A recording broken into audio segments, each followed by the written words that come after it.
I sauna almost every night in the winter. It relaxes me and connects me to my heritage. I feel physically, emotionally, and spiritually refreshed and at peace. And that's what sauna means to me. Karina Dillabo from Sweating with Fins, Sauna Stories from North America.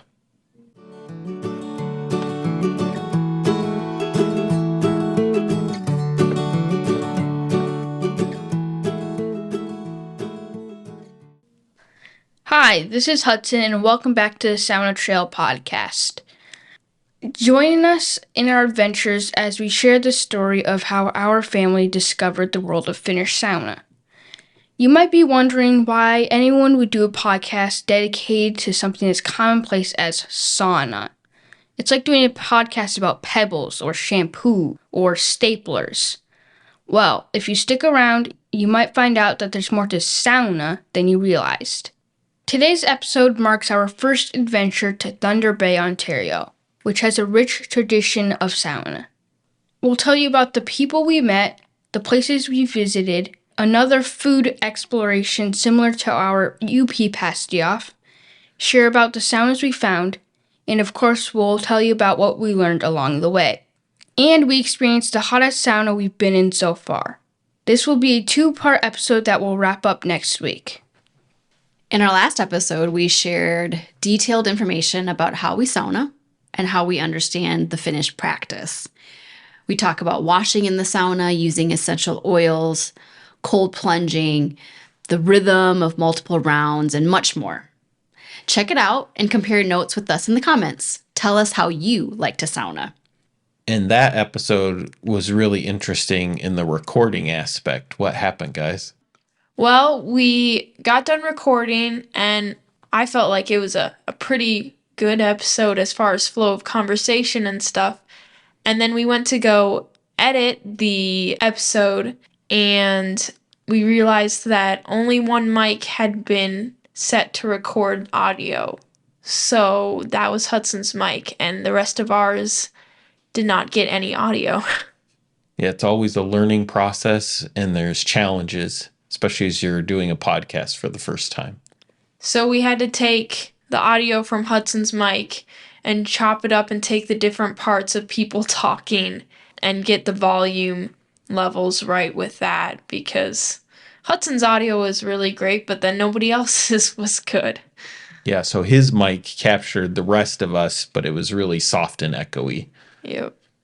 Well, that's enough with that episode. Let's go back to Thunder Bay in 2016 and talk about what's kind of going on around that time. So we were still without our own sauna. So to use a sauna, we'd have to travel. And that happened maybe every month or two. So Other than that, we were without a sauna. I did check out our local YMCA to see how theirs was.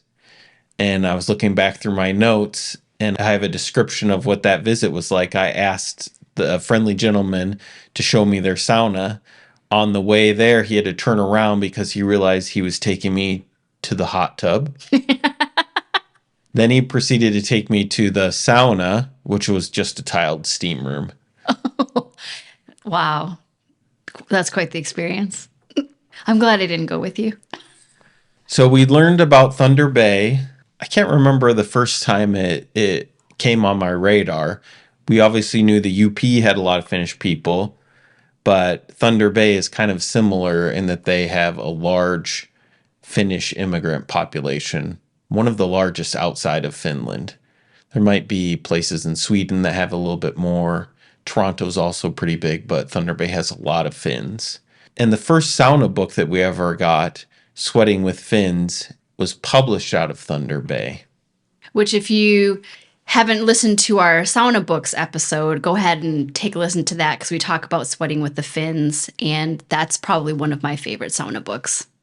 And then I think I'd also seen a Finn Sauna, which is a short documentary about sauna that was also set up in Canada and in Thunder Bay. And we'll post a link to that later this week so you can watch that. So before we get into our trip, maybe we'll share a little bit about Thunder Bay's history of Finnish immigration and sauna. Nala, can you do that? Sure. I'll take a stab at it. Thunder Bay is situated on the northern shore of Lake Superior in Western Ontario, Canada, and it has a robust sauna culture, which is not too surprising because it does have one of the largest Finnish communities outside of Finland. So as Finns began immigrating to North America in the late 1800s, they found familiar work, climate, and geography in Thunder Bay. Some of their cultural life concentrated on Bay Street, which has been home to Finnish bakeries, sauna accessory stores, and the famed Hoito restaurant. There are many clues that show the importance of sauna in Thunder Bay. One of the most obvious is Kangas Saunas. Opened in 1967, Kangas has 18 private hot rooms and a restaurant. There's also a Finnish nursing home with a sauna islands, and even a sauna book from Thunder Bay. So we found 2 places in Thunder Bay with saunas. I remember in 2016 there weren't tons of vacation rental options that had saunas. I think there's more today. The first place was a bed and breakfast called Tyndall, and the second was a cabin rental at a place that was a wedding venue, and that was called Stepstone. And yet another sign of how deeply sauna has permeated their culture. Both owners, who weren't Finnish, had wood-fired saunas as amenities. And ironically, the owners happened to be related. We didn't know that before we booked. And we'll have links to the rentals in the show notes. So on our way up, we stayed a night in Duluth. And I think I had looked for places with saunas, and there were maybe a couple options because Duluth also has Finnish immigrants, but it didn't end up working out for our trip. So there was no sauna in Duluth for us on this trip. So we stayed in Duluth and then had a nice drive up the North Shore of Minnesota. And that's a beautiful drive if you ever have a chance to take it. Except for when we got to the border, we had a little bit of an issue. Yeah, so before we got to the border, we stopped at a little store, and Christopher went in to go check it out. And I think he either asked somebody about what we could take across the border and what we couldn't, and somebody mentioned that we can't take citrus over the border. So I pulled out our 2.5-pound bag of oranges and proceeded to peel them all and made everybody eat every last orange in that bag. I think by the time we got to the last 2 oranges, the kids were like, no more oranges. And Christopher and I were like, you gotta eat it. And they ate it. We all ate it. We finished that 2.5-pound bag of oranges. Yeah, but then we got home after the trip and went to a grocery store, and I looked at the oranges and I felt like I wanted to throw up. Yeah, me too. But then we found out that we either didn't need to eat the oranges or they didn't even bother checking for them. Yeah, we got to customs or whatever, the border. He didn't even ask us about food. He actually asked us about weapons. And that was it. And we drove right through and we all looked at each other like, oh, do we not have to eat all those oranges? So then Thunder Bay is a little bit north of the Minnesota border, and it's kind of an industrial working class town, but it's set on the shore of Superior, on the north shore of Superior, and beautiful wooded areas all around the town. What are some things you guys remember about Thunder Bay? I think we walked downtown at some point during the trip in Thunder Bay, and I think we walked past Hoito, and I remember it was really busy. Yep, we didn't actually eat at Hoito on this trip, but we will talk about it in part 2 of the episode when we kind of wrap up our discussion of that food item I alluded to. I think there's maybe a bakery across the street from Hoito that we peeked in, and the sauna accessory store. Yeah, that sounds familiar. I don't remember when exactly this was in our trip or where we were. I don't know. We were driving and we turned off to kind of a smaller road, and this lady behind us, like, I don't know if she pulled up next to us and was like waving us down. And we were like, what is this lady doing? And we rolled down our windows and she basically introduced herself and said that she saw our license from Minnesota, and she goes to Minnesota for like hockey tournaments and stuff. And so she wanted to introduce herself, welcome us to Thunder Bay. And I think she asked us if we had any questions, or I don't know if she gave us some recommendations. I don't remember, but that's what I remember from that. Yeah, her name was Leanne, if I remember correctly, and she gave us some restaurant recommendations. She was super friendly and invited us to a Thunder Bay Eats Facebook group. That's right. Yeah, another thing I remember, not from Thunder Bay specifically, but we went up to Canada and we talked to various people, and everyone said A so much. It was like, say a sentence and then end it with A. A? I was like, huh? Yeah, and there are a few Italian delis in Thunder Bay, so they must have had Italian immigrants at some time.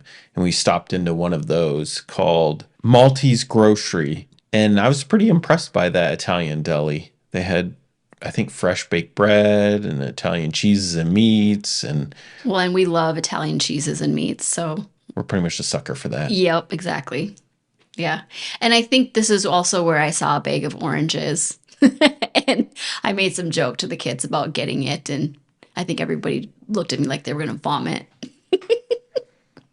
And then we stopped at Burger King, and then we might have got this also at a grocery store, another Canadian food item, not the one that we're going to compare, but butter tarts. So do you guys remember getting butter tarts in Thunder Bay? No. No, they were pretty good. And I got a Cuban cigar since I was out of the U.S., so that was a little treat for me. Yeah, I have a random memory. We were at our rental and we were taking a walk and it was really muddy. So we had a contest who can keep their shoes the cleanest. There was some cheating there because I think people were wiping off their shoes, especially Becca. But we got home and I won, and the prize was a meat stick. So I got the meat stick and I didn't want it, so someone else ate it, but I did win that contest. You still cheated, though. Not as much as Becca, and I still won. Not as much. Wow. I don't remember that. I do. I won. That's what I remember. I was probably too young to cheat, though. Yeah, sure. Well, you were probably jumping in all the puddles and stuff anyway, so. Yeah, it was spring in the north, and that's usually pretty muddy season. So we stayed at two places, like I mentioned before. That first one, Tyndall Stone, was owned by Sue and Tim Carlson, and they were a really friendly couple. And they had a little apartment in their basement and a nice hangout area with games for the kids. And I can't remember if they had a wood-burning fireplace down in the basement. Maybe that sounds familiar. Boys, do you remember what you loved the most there? Was it the small drivable cars, like the mini cars that you could drive around in? Yeah. Man, I remember that. Those are so cool. And then they had a sauna about 50 feet from the house that was nestled amongst some trees. And it used to be a tree house. So it wasn't too big. It was a pretty small changing room and a hot room. And looking back through our notes, we had said that it had lots of hooks in the changing room, which was pretty nice. It had an exterior feed that fed from the changing room into the hot room. So that might have been the first time that we used a sauna like that. Yeah, I was just going to ask, was that our first external feed? The stove in Mystique was fed from the hallway when you entered. That's true, yeah. That's right. And Larsmont was from the changing room, right? Yep, that's right. Oh, that's true. So I think using a few of those, I thought I like that better than the completely exterior feed. And since we didn't have a sauna at home, I have in my notes that we used it twice in a day. And the second time it got up to 230 Fahrenheit or 106 Celsius. Our heat tolerance had been increasing, but that was still pretty spicy. That's pretty toasty. But it didn't hold the heat super well. And then also the hot room had a pitched ceiling or sloped ceiling. and the thermometer was fairly high. So where we were sitting was below that 230, or it was actually 223 Fahrenheit. Do you guys know what the issue is with a sloped or pitched ceiling?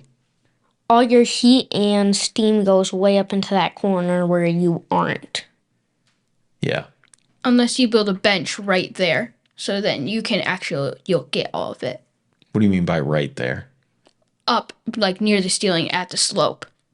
Yeah. So if you build low benches and a high ceiling, then you're sitting there. You still get some heat and steam, but if you look up, then you can see all the heat and steam above you.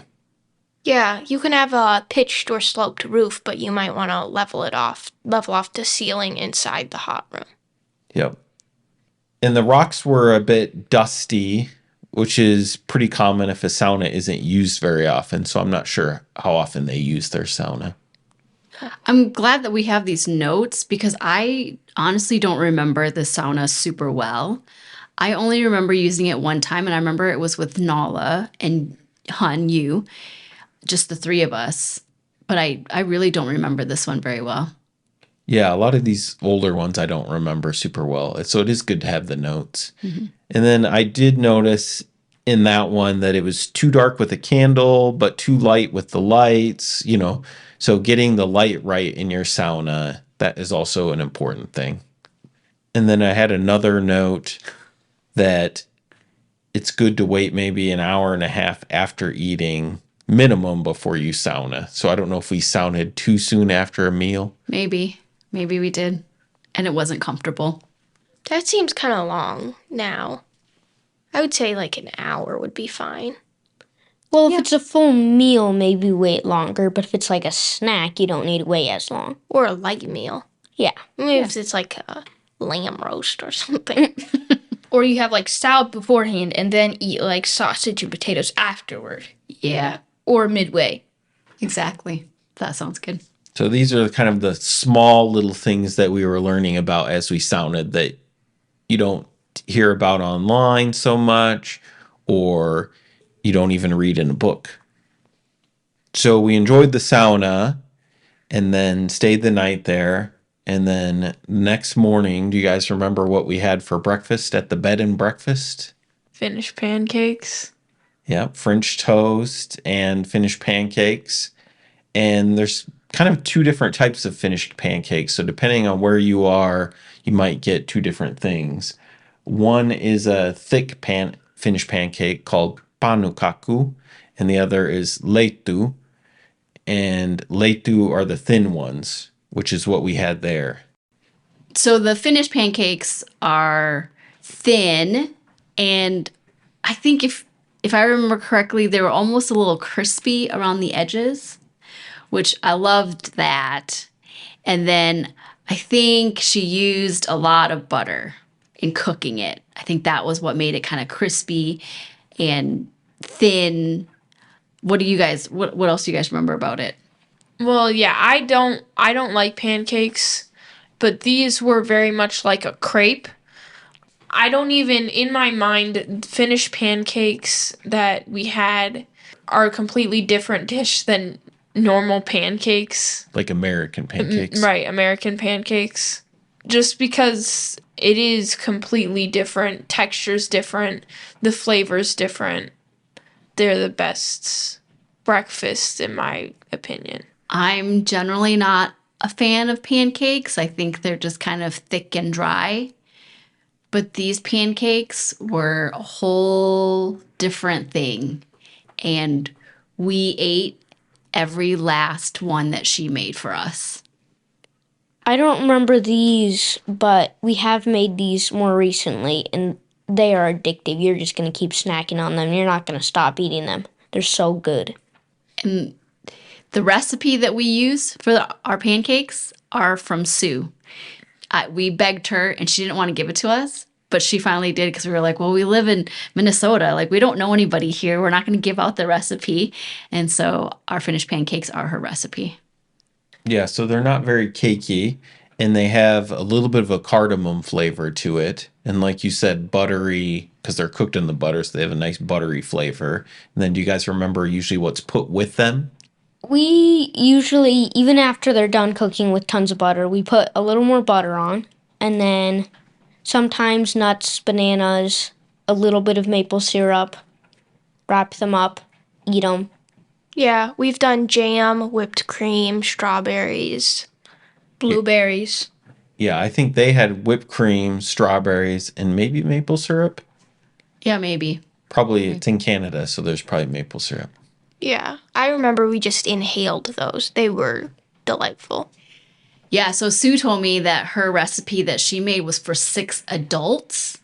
So she was thinking about maybe just cutting in half because it was just Christopher and I, and then you kids were pretty small. But she was like, oh, I'll just make the whole thing.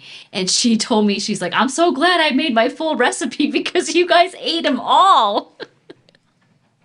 Yeah, but we checked with Sue and she said it was okay if we share the recipe.